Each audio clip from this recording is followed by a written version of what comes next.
You can introduce yourself, Laurent. Hey, hi. Oh, hi. I'm Laurent, and I'm the founder and CEO of Omate. I live in Shenzhen, and happy to be there with you In 1 minute, we're getting all the streams to in pick 1 minute. up. We've got 360 Fashion Facebook, Anina Dress Up. We've got Periscope is picking up. Ooh, we've got Anina Net picking up, and we've got YouTube 360 Fashion Net. And we are going live in 1 minute, everyone.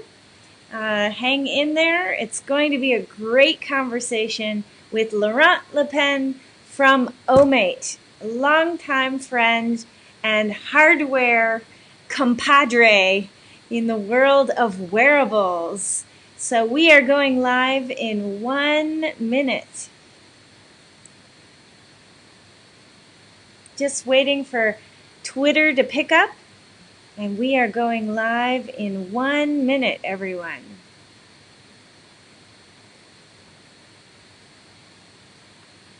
Awesome. So, Laurent, I would love to talk today a little bit about your, Corona experience. I know that lots of people in the United States and Europe are just now going through what we've kind of been through since December, January, February now. And I just want to encourage anyone that's online and listening. Please drop your comments below, and we'll be happy to share our experience with you and answer any questions that you may have.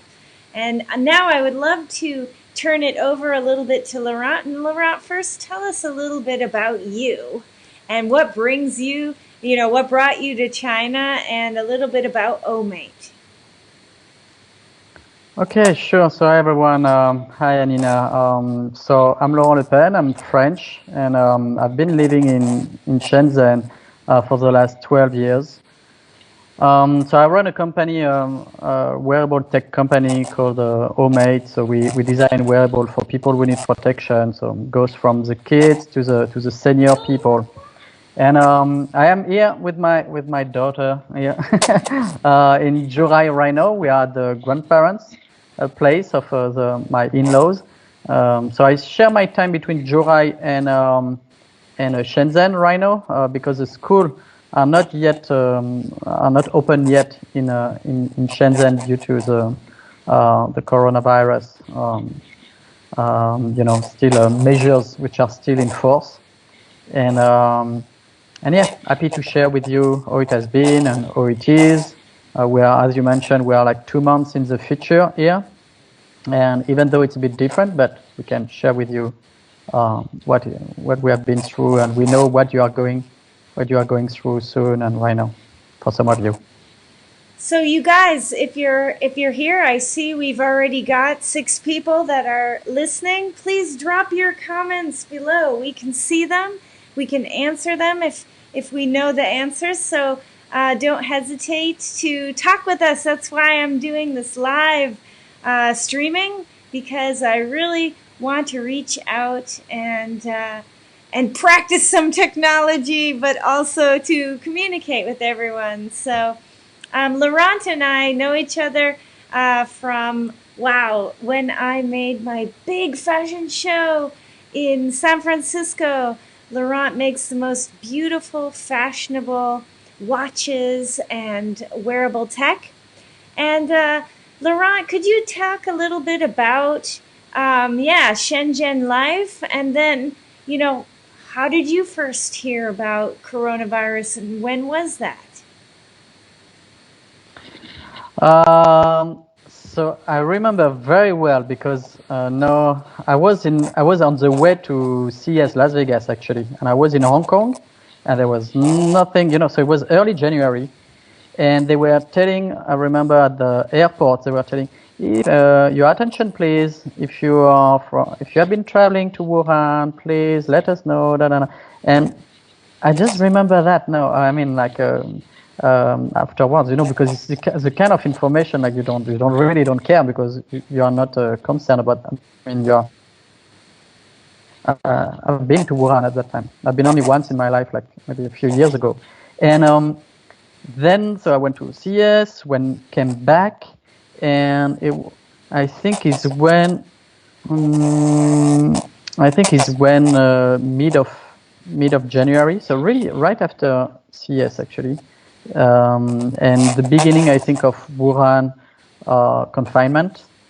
And the day after was Roubaix, the province confinement.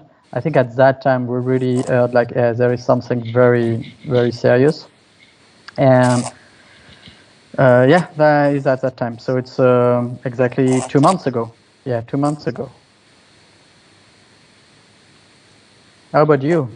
Yeah, I was in Beijing. You were in Beijing at that time. Yeah, I just came back in December from AWS conference, and I was planning to go to CES, but then I started hearing about, Corona in December, and I thought, I don't really want to go. I didn't already have a ticket or any sort of confirmation there, so I said, I'm not going to go. I'm just going to stay home. Mm-hmm. And I did, though, have a serious concern about people going to CES. And as things sort of escalated, I just thought, wow, everybody was just at CES, and then Mobile World Congress closed. And that's when like all these events started closing, and the Chinese New Year got extended. So talk a little bit about when that was happening. Where were you? So yeah, after the Chinese New Year, you're right. Yeah, the Chinese New Year got extended. So it's really linked also to the schools for my kids. So they are still like toddlers, like my daughter Leah. She's not even yet 4 years old. She will soon be 4 years old, and my son is not. He will turn 2 years old at the end of the month. So they're still very young. They're kindergarten, but the kindergarten could not. They would say like, okay, we will extend so from 1 week and then to another week and then to another week, and then they say, okay, we will be next month. And it has been like that for the last 2 months. It's been very very difficult to manage somehow, because you have to work, we have to I cannot let my wife like under all of that. And so yes, I started really with that, I think, and so now I share my time, so it's not too far. We are like a bit 100 miles from Shenzhen here in Zhuhai, so it's through the ferry. It's an hour ride by ferry. So yeah, I split my time right now. That's all I do. I do 1 week here with the parents-in-law, and 1 week in Shenzhen at work. So now it's like today work. So when the lockdown came, where were you? Were you in Zhuhai with your, at Chinese New Year, and then could you guys go out? Yeah. I mean, all the roads and the transportation was stopped. So yeah, that was so I was Chinese New Year in Zhuhai. So in Shenzhen, in our province in Guangdong, was relatively light at the beginning. Then suddenly we got like this. It was like mandatory to wear a mask. So this for me like was really like, whoa, like that's weird, like that's really uncomfortable. That's really terrible, like to wear a mask each time you go out. After we had like it went very fast, like all the measures, like suddenly they closed like the restaurants. So they started closing the schools, after the restaurants, after so all the shops, etc. So the only thing like we could do was to go to the supermarket downstairs. So that was my only daily routine, actually, just to a bit, especially here, like we live in a relatively small apartments, so we can. That was a good way, like to at least I could go out, but you have to wear a mask.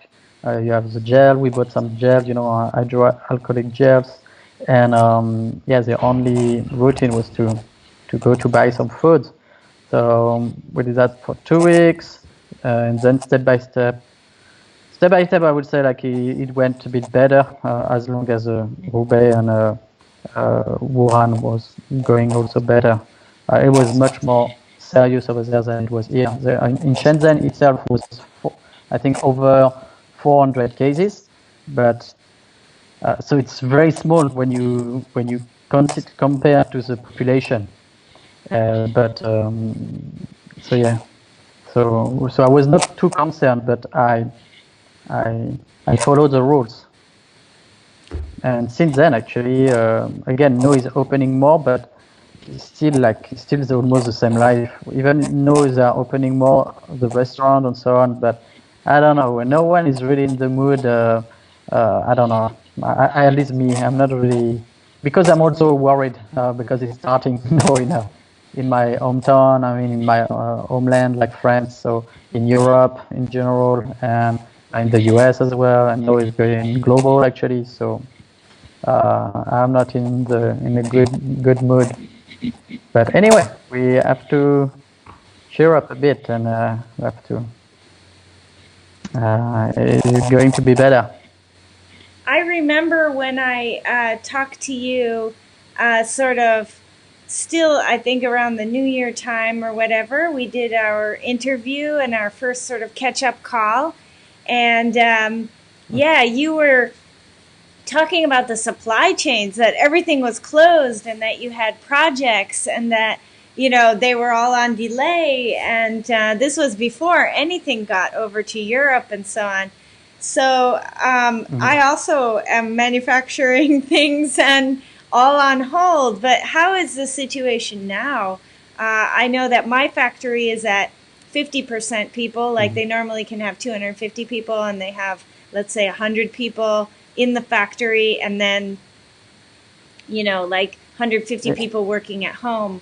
How do you find the supply chain now? Yeah, it's about the same. Everything is like is much better now. I would say maybe a few weeks ago, yeah, was maybe it's gradually getting better. The issue is that it's also no affect. So in terms of supply chain, it's getting much better, and I think it will be soon close to normal. I think within a month. Or beginning of May, it will be really like in terms of business-wise, like capacity or capabilities would be really similar.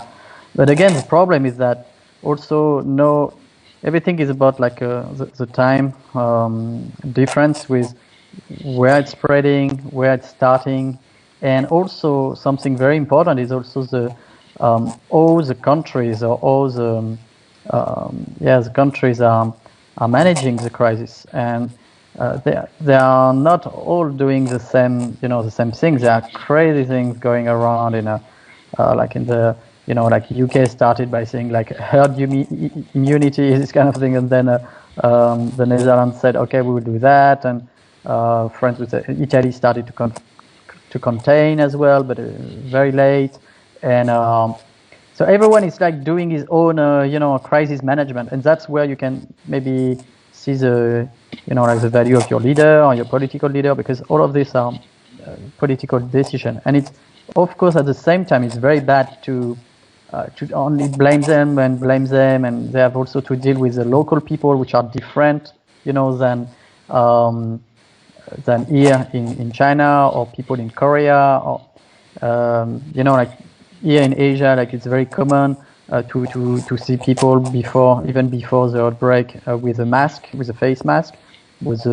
I would have never been shocked by that. I'm sure same in Beijing in the metro. There were people like last year sometimes wearing a mask. It was kind of it can even be for some girls like kind of fashion. If you are not makeup or whatever. So it's really like.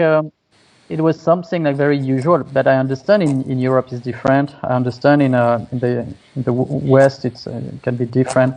So there are many things, and also the people. Like we are here, we are very, I would say, like Chinese people are somehow disciplined because there is well, they are not used like to speak about politics and all this kind of stuff. They will not.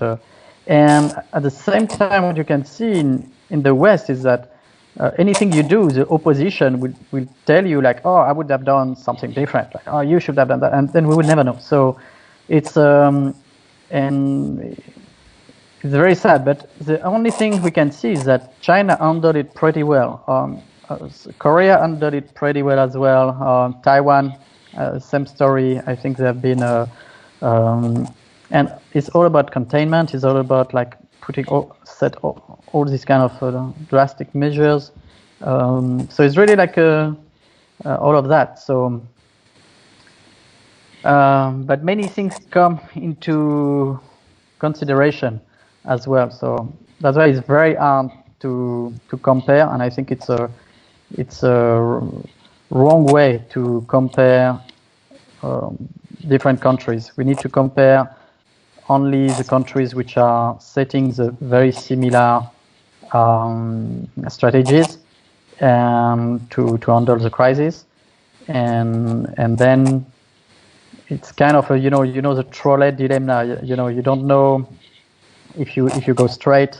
You have like 5 people, and if you move, you will only kill one person, on the rail and the railway, and you don't know which one is more ethical, right?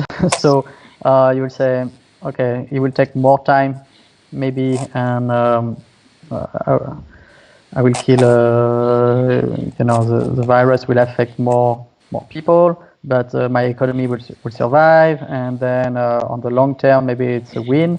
So it's a lot of things which are very, very difficult to understand. Everyone can have his own opinion, are free to think, are free thinker, but it's tough right now. It's the world won't be the same. We all know that. Well, I totally agree with you. I was thinking about that today myself when I was listening. I was down on the street the last 3 days. I was occupied with buying masks and sending them to the UK, to Switzerland, to the Netherlands, to United States. People asking me to get them masks, and I can only send 100 masks at a time. 3 to 5 days shipping. And it's very interesting. Some people that you mentioned about the masks, some people think they say, oh, the masks don't do anything. And I'm like, do you know what KN95 means? And they're like, yeah, it doesn't let the virus through. And I'm like, right. The only thing better than KN95 is KN99. Like, the number means how effective it is. So you have 0, like don't wear a mask effectiveness, or you have 95% effectiveness. Which one do you think is better, right? So people were like, I didn't even know that's what it meant. They thought it was like, I don't know, some layer of coating or something on it. I'm not really sure everybody really understood what KN95 means. And so I've been like going down, and I was just down today sending to my friend Ricardo Onasimiento, and I see this other guy coming up from the pharmacy with a whole bag. We can only send 100 at a time, and then I ask him, I say, oh, you're sending mask to, where? And he says, England.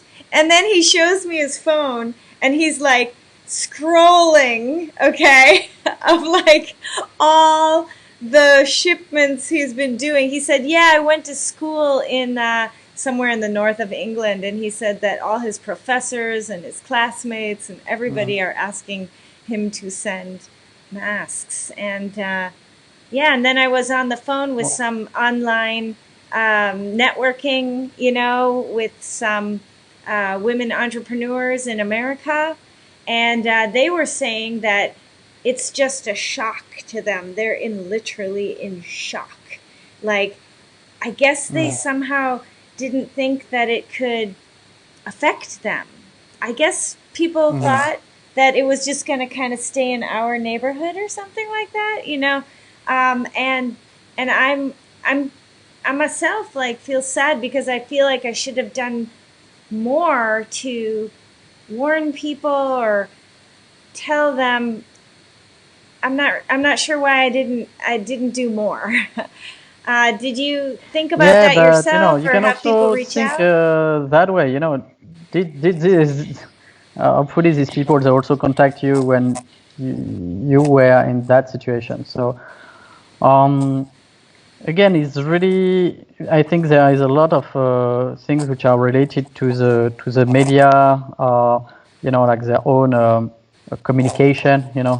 When it's about like China, people will speak about propaganda, and they will say, okay, it's a Chinese propaganda. And then when it's about them, or Western media, we'll call it communication and media and mass media.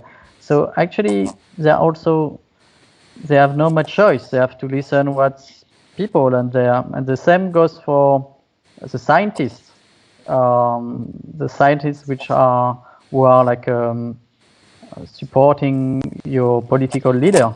So we have every single country. They will tell that they are following the scientists, what the scientists are telling, and it looks like most of them decided to not follow what the other countries who have been through that before, like including many countries in Asia are doing. So at the end, it's about decision, it's how they communicate, and that's why suddenly it's here. I know they see that, hey, and people start getting infected, and people soon will get also have, we'll see like some people will die, and it's starting in their countries. So they realize, I think. And before, I think it was more difficult to see that because it's far away. It's a foreign, almost like a foreign disease. So no, it's a local disease now. It's a global disease. It's a pandemic. So it's they have everyone will start being also a little expert by living in it, living with it, or dealing with it. That's why Yeah. now we know all these things. I think we did not know in '95 as well, and all this stuff 3 months ago. If you would have asked me, there are many things I learned, many things for the last few months. I think that I've been in so many worldwide disasters that I somehow am always prepared. I had more than enough food. I only made one mistake. After about a month, I had to go get water. I should have had a second jug of water, you know? But I didn't think it would last that long, so then I had to go down. But it was also kind of good to go down to sort of see what's going on, you know, and to see if, you know, it really is as they say, you know, and it was kind of eerie. I don't know about you, but it was kind of eerie walking around and there was like no one anywhere. Yeah, that's crazy. That's the craziest thing about it. I know people are, I think, living that, but yeah, it's very impressive, and it's also. I was not thinking. The good advice is really to tell when you see someone, especially when you're in a city, because we're living in a city, so I could still see people, but quite far away. And then when anyone you can see, even in the supermarket, and we are self-distancing and so on. But the best strategy is really to think like maybe anyone here around me probably can be sick. So better to keep distance, and I think it's the best way to because at the end we know, especially younger people, they may feel like unbreakable. They may feel like, oh, it doesn't matter. I've checked everything. I've seen the rate, the death rate. For me, it's nothing.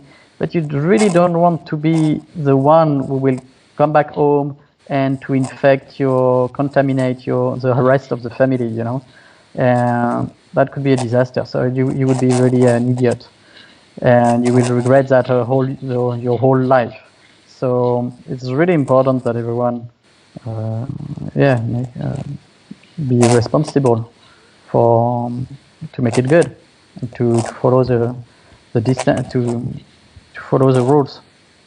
So I know that on my side also from a business standpoint, I started immediately to cut the fat. Like I had some servers that were, very high priced. I like consolidated my servers together. I, started cutting off services that I no longer use that, I kind of used a little bit and just downloaded all the data and just got rid of them. Could you talk a little bit about any sort of, keep your company alive steps you've been taking during this time? Because I know, like you said, with the supply chains not fully operational, you are unable to, complete several of the projects like myself. Yeah, we lost 2 months of revenue, so definitely not good.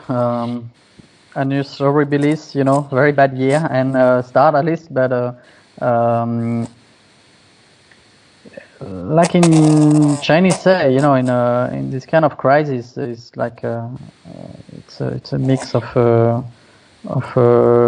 drama and opportunity. So definitely, we are also trying to find out like all our customers are actually supporting us, and that is how to move forward faster. Now the main issue is that it's affecting them, so we don't know yet what will happen to to their own business, because mainly on B2B, and also even if you are working on B2C, we had a plan like to launch a product in March, B2C like on Amazon, and it will be delayed to probably in May. But in May, that where it will be also like kind of a peak of the like of the virus in the US. So it's not easy. We don't know how it will be, or if people will, because we can already see like people are buying like laptops, to entertain the kids, or to work at home, You can see many things. There are many actually businesses that can be possible, during that time. But I think generally speaking, everyone will be affected in a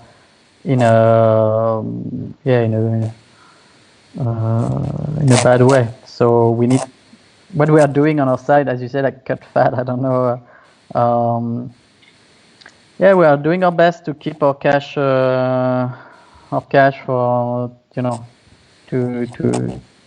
to survive for several months. Yeah, difficult for entrepreneurs. I think it's going to be, and there will be other people who are in more dramatic situation, like people in the hotel industry, people who are even employees, extra. So I'm lucky we have here our house, we have the grandparents here, we can take care of the kids.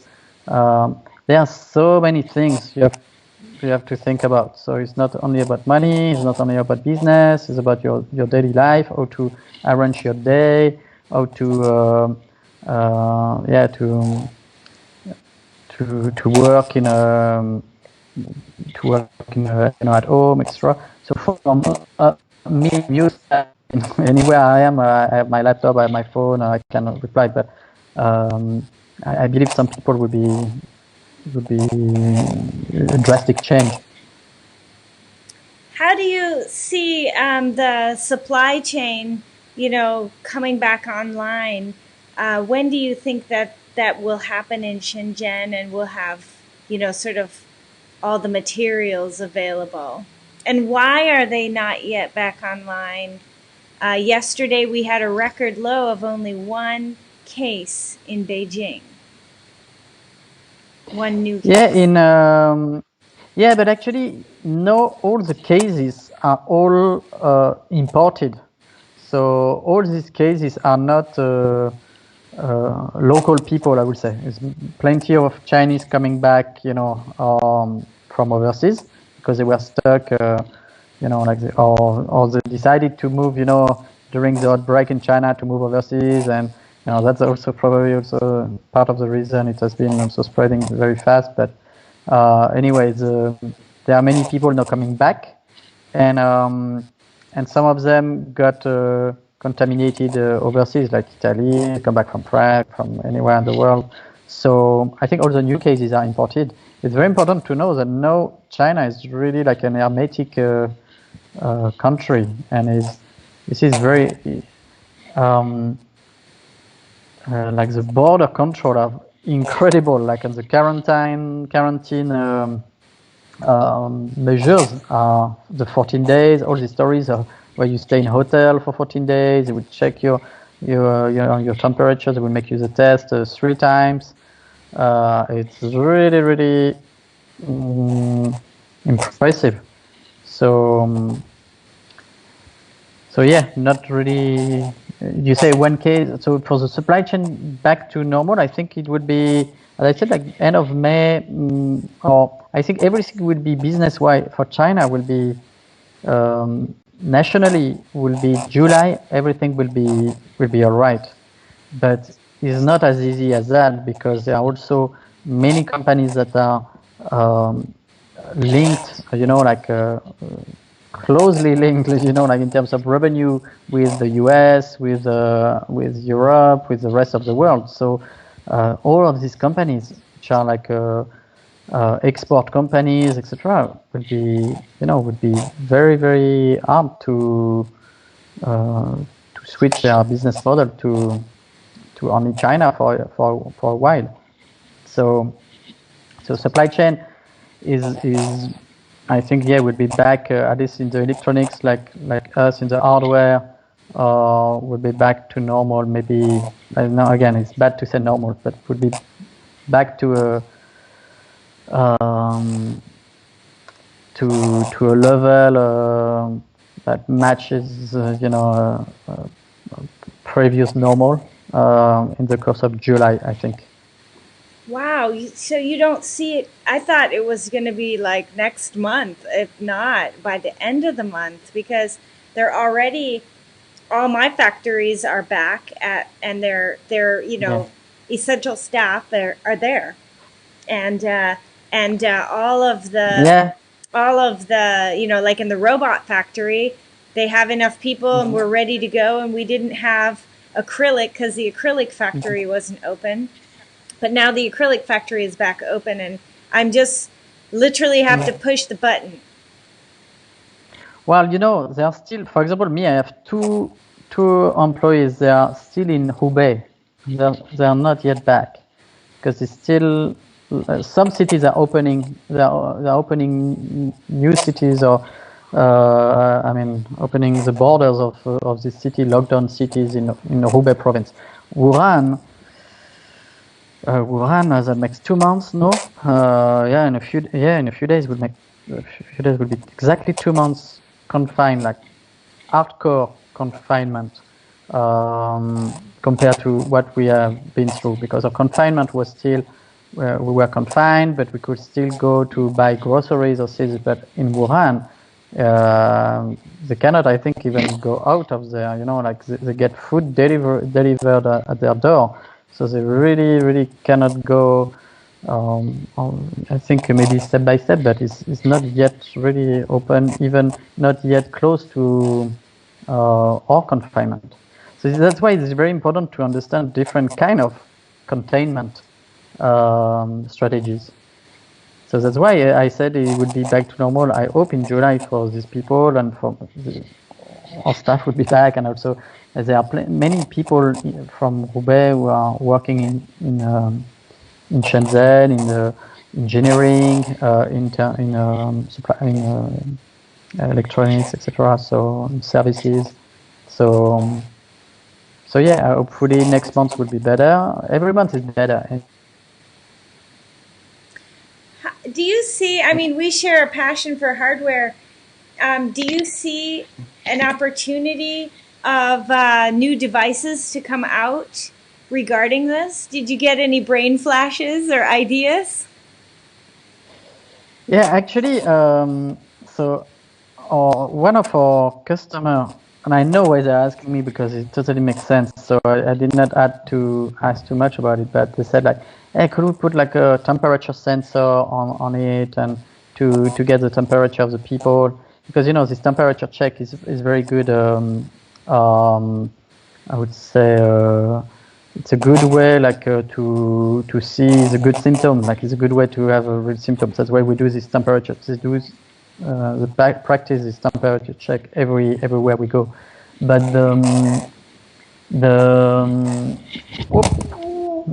okay, you get it.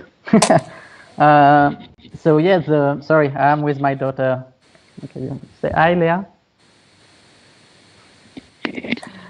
And so yeah, I think everything it will take some time. So it's gradually. Oh, but my question was, did you get any ideas for wearables? Oh yeah. That could be for the, for this type of situation. Did you have any like brain flashes? Yeah. So this one to set like a temperature control on a wearable, and another one is, so this is something I want to do it, but it's already in place in Hong Kong for the like kind of it's crazy. Yeah? It's like a wearable, like a little tag, that you have, and then is linked to an application, and it's just to make sure that to control the people coming from the, crossing the border. Then they wear that, and then they have the app, and then the border officer, can control that you are really doing like the quarantine properly. So it's kind of the new normal. This is the new normal we will have to face for some time, and this is already in place in Hong Kong. I think this is the first place in the world to set this strategy, to put like a kind of like like we all know the people who have like this ankle cuff, for the prisoner, so it's not like as crazy as that, but because it's just for people, doing a quarantine and going back, or as a businessman, whoever, but wow, they get a tag, and then and are they supposed to quarantine, and can they stop wearing the tag after the quarantine, or they have to keep the tag on all the time? No. I think they will keep it only for 14 days. Maybe the application will tell you like, okay, it's fine. No, you can cut. Like you can cut this. It's really like this kind of a Coachella, badge. It's kind of this little bracelet, little wristband with I don't know, a chip. Like I don't think there is maybe a GPS on Bluetooth, and it's linked. It's kind of a little activity tracker. And then we can make sure that you are doing your quarantine, you are staying home, you are not bullshitting, you are not going, doing your footing, and going out. So, and spreading if you are, because we don't know if you are sick or not. And 14 days is we know from 14 days if you got symptoms or not. So then after the 14 days, if you got nothing, you can cut it and good to go. It's kind of crazy new business model, but well, it's it's our time. It's a new normal. We will have so many things. Again, there will be opportunities to think about things, to save life, to help people, to make life of people better during that time, and even also thinking about what's next. But this is much more complicated than thinking short term. Right now, we are all thinking short term, and we have to, like survival, but also taking care of our family and our friends and family and ourselves first, and keep healthy. So anything that can make your life better, there are plenty of business things that will help people to have a, like know for the school, like they are doing this online schooling and etc. So there are plenty of opportunities. But in your space, so far, yeah, I've seen that. And my customer want to use our watches to monitor the seniors as well, because many people, they cannot really be close to the old people. So our watches this is exactly what we are doing with our watch. And then for kids, I think it will come a bit later when kids will, step by step, you will be able like to go out in some, safe area. And I think they will set this kind of safe area where they are sure that it's not contaminated, no one around is contaminated, and then the kids will be able like to go there. And the kid watches would be, I think, could be interested in that way, that you can still communicate with them during when they are in this safe area, this safe zone. And you can see if they go out of the safe zone, because we have these kind of features. So I think this may interest many people. So for the grandparents, to keep in touch with them. And and to see if they are safe, to keep. So yeah, many things. Maybe robots, maybe to keep people, especially the seniors, because it's more about the seniors who will have to stay confined, and we are at risk, and will have to stay confined for kind of a long period of time. I think it's on the one hand, I'm very worried about my parents and stuff, and I'm pretty much worried about my friends now in England.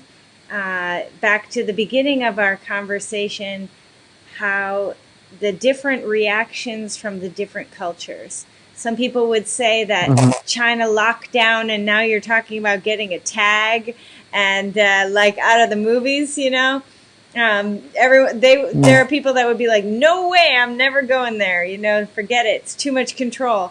And then you have England, where there's like, if when 40% of the people have it, we'll be like cured, so they're just letting it happen, and then you see that America is kind of coming at it late, but at least they're mobilizing. But the people don't trust their government, and so they're trusting themselves and taking things into their own hands. So it's very interesting how global culture plays a role with how you react to a worldwide crisis.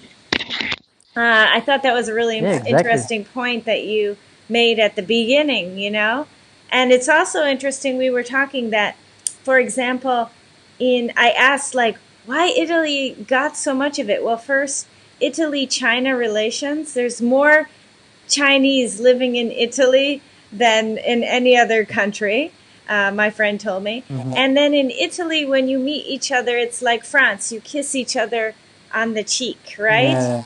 And whereas in Germany, I said, why are the numbers so low in Germany, And because maybe in Germany, when you meet someone, you shake their hand, right? But, Germans are quite precise, like the Swiss, right?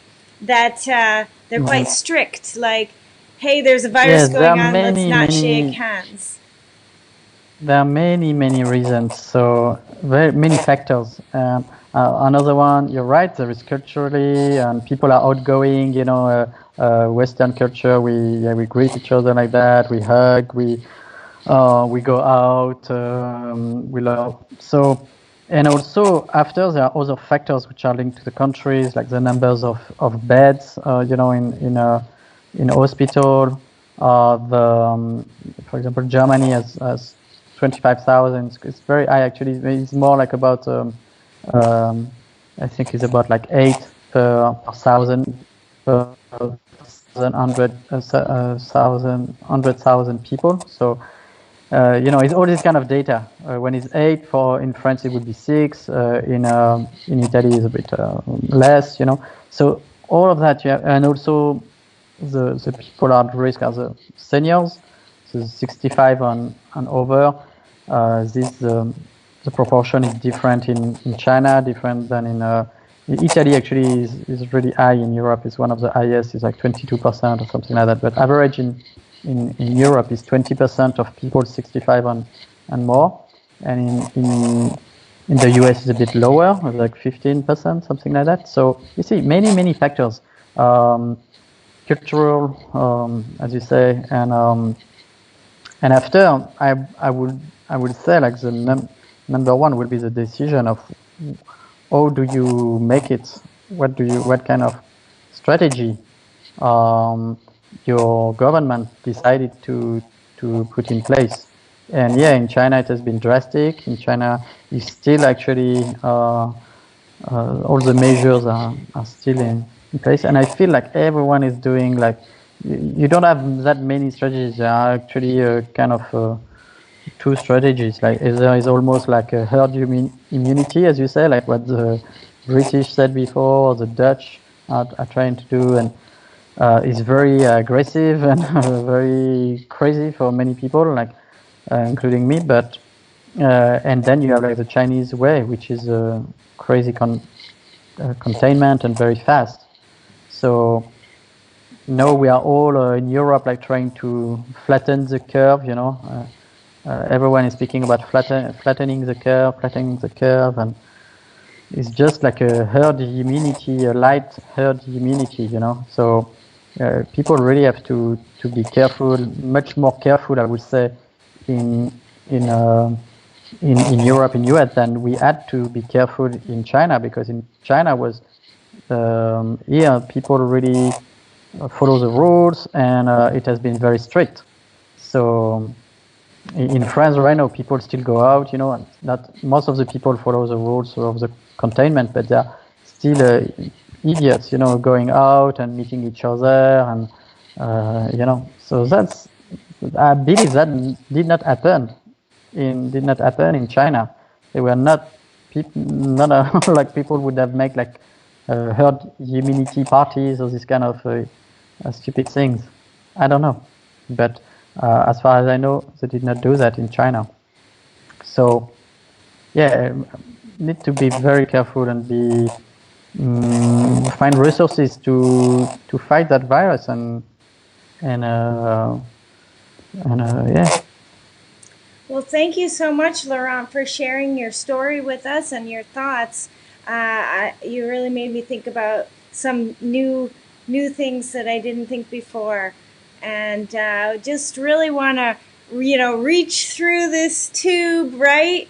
And encourage everyone. We're coming out this other side. We're ahead of you in time and ahead of you in the Mm. in the race, and it definitely is possible.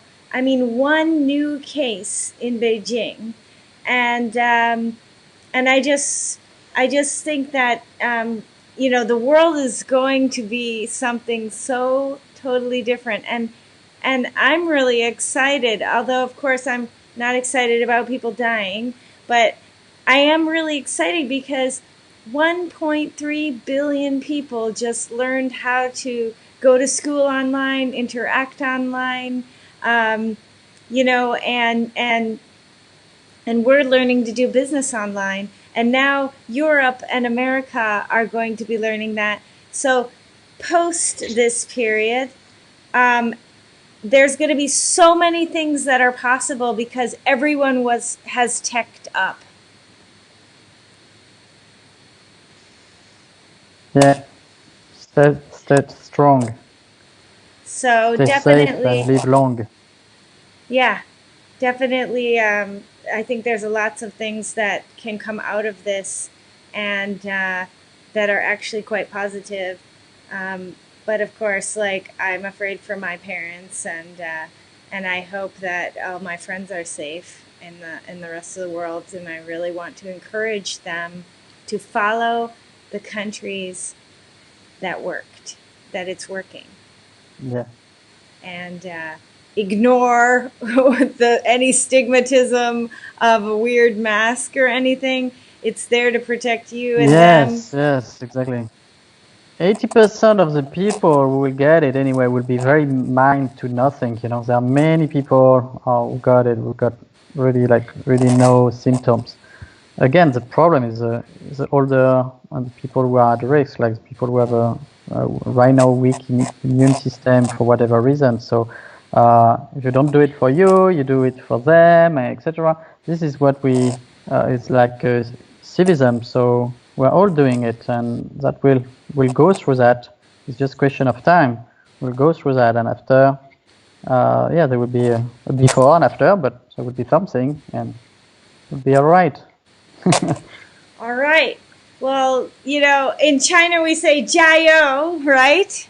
So definitely bon courage and just thinking of everybody. And thank you so much, Laurent, for your live stream and sharing your experience. And yeah, we've had quite a few listeners, although you guys didn't leave a lot of comments. So I just want to thank everybody who tuned in. And yes, stay tuned. I will be hunting down more of my friends to share their thoughts and experience. And Laurent, Sure. you know, I'm a big fan of yours, and thank you so much for sharing and for being Sure, here it with was me. a pleasure chatting with you, and you take good care, and we meet soon, when everything will be better soon. Okay. See you. Bye. Thank you so much, everyone. Bye. Bye. Bye.